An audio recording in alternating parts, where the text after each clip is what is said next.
শীত হোক কিংবা গরম, প্রত্যেক দিন একটা করে ভর্তা চাই। আজকে যে ভর্তাটা বানাবো এটা আপনারা অনেকেই হয়তো খেয়েছেন, তবে কতটা স্বাস্থ্যসম্মতভাবে বানানো যায় সেটাই কথা। চলুন কথা না বাড়িয়ে প্রচুর পরিমাণে খাদ্য গুণাগুণ আয়রন সমৃদ্ধ এই ভর্তা আর এই কাঁচকলার গুণাগুণ সম্পর্কে আমরা অনেকেই অবগত। একদম তাজা বাড়ির গাছের কলা, একটা পাত্রে অল্প জল দিয়েছি আর একটু হলুদ দিলাম কালারের জন্য, যাতে কালারটা কালচে না হয়ে যায়। সাথে দেব অল্প পরিমাণ নুন।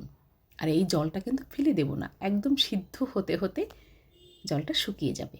কলাগুলোকে একটু ছোট ছোট করে কেটেছি। আর আজকের কলা একটু অন্যভাবেই ভর্তা করব, খেতে অসাধারণ। এবারে উনুনের আঁচটাকে একটু কমিয়ে দেব আর ঢাকনা দিয়ে ঢেকে দেব। আর এই কলাটা সিদ্ধ হতে হতে এর মধ্যে যে উপকরণগুলো আমি ব্যবহার করব সেটা রেডি করে নেব। এখানে দেব দুটো পেঁয়াজ, সেটাকে আমি কেটে গুছিয়ে নিয়েছি, একটু ধনেপাতা। প্রায় 10 মিনিট পরে ফিরে এসেছি, দেখতে পাচ্ছেন একদম কলাগুলোর কালার কি অসাধারণ, আর জলটাও শুকিয়ে গেছে। আরও একটু শুকানো পর্যন্ত ওয়েট করব। এবার আমরা এটাকে নামিয়ে ফেলব। আরও একটা টিপস হলো, কাঁচকলা ভর্তা হোক কিংবা আরও বেশ কিছু ভর্তা আছে, গরম গরম করতে হয়, তা নাহলে শক্ত হয়ে যায়, বিশেষ করে কচুর ছড়া কিংবা এই কলা। এবারে হয়ে গেছে, আর আমি আজকে কলার খোসাটা কিন্তু ফেলবো না, এটা দিয়েই একদম ভরপুর চমৎকার একটা ভর্তা হবে।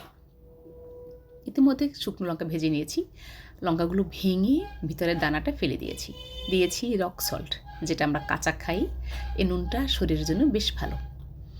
সেই সাথে দুটো পেঁয়াজ ইতিমধ্যে কাটা হয়ে গেছে। মাত্র ঘরে থাকা যেসব উপকরণ সেটা দিয়েই অসাধারণ একটা ভর্তা বানিয়ে ফেললাম। আর এর মধ্যে ব্যবহার করব বেশ কিছু ধনেপাতা। এবারে এই লঙ্কাগুলো ভালো করে মাখিয়ে নেব। আর যাদের মাখানোর অভ্যাস নেই তারা এটা কিন্তু মিক্সচারেও করে নিতে পারেন। তবে হাতে মাখানো মশলার টেস্ট একরকম, বেটে ভর্তা করলে তার টেস্ট অন্যরকম, আবার মিক্সারে করলে তারও কিন্তু টেস্ট আলাদা। এর মধ্যে শুটকি দেওয়া যেতে পারে, চিংড়ি মাছ দেওয়া যেতে পারে। চিংড়ি মাছের শুটকি করে হালকা ভেজে তেলে গুঁড়ো করে দেওয়া যেতে পারে, মানে যেভাবে আমরা বানাবো সেটাই কিন্তু অসাধারণ।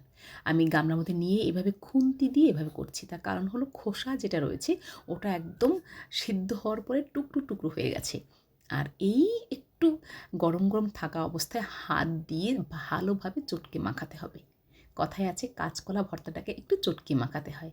আর আলু কিংবা পেঁপে এগুলো একটু গোটা গোটা রাখতে হয়, তাহলে মুখে যখন পড়ে খেতে খুব ভালো লাগে।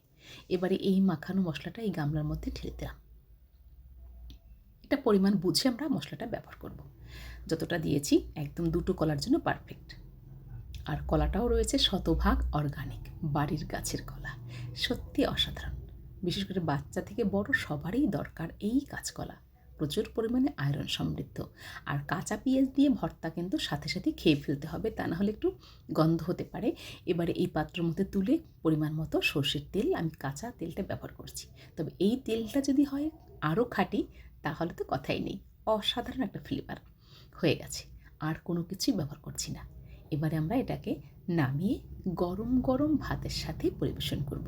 সুপ্রিয় দর্শক, দেখতে পেলেন কি চমৎকার একদম সফট হয়ে গেছে এই কলাটা। গাছ থেকে পেড়ে একদম তাড়াতাড়ি করে সিদ্ধ করে ফেললাম, হয়ে গেছে। আর এ জাতীয় একটা ভর্তা যদি হয় তাহলে তো কিছুই লাগে না। পাতলা ডাল একটা ভর্তা, সাথে একটা ডিম পোচ হতে পারে, কিংবা এই দুটো আইটেম দিয়েই একদম কবজি ডুবিয়ে খেয়ে উঠতে পারবেন। সুপ্রিয় দর্শক, যদি ভালো লাগে মতামত জানাবেন, শেয়ার করবেন। আবারও দেখা হবে নতুন কোনো ভিডিও নিয়ে।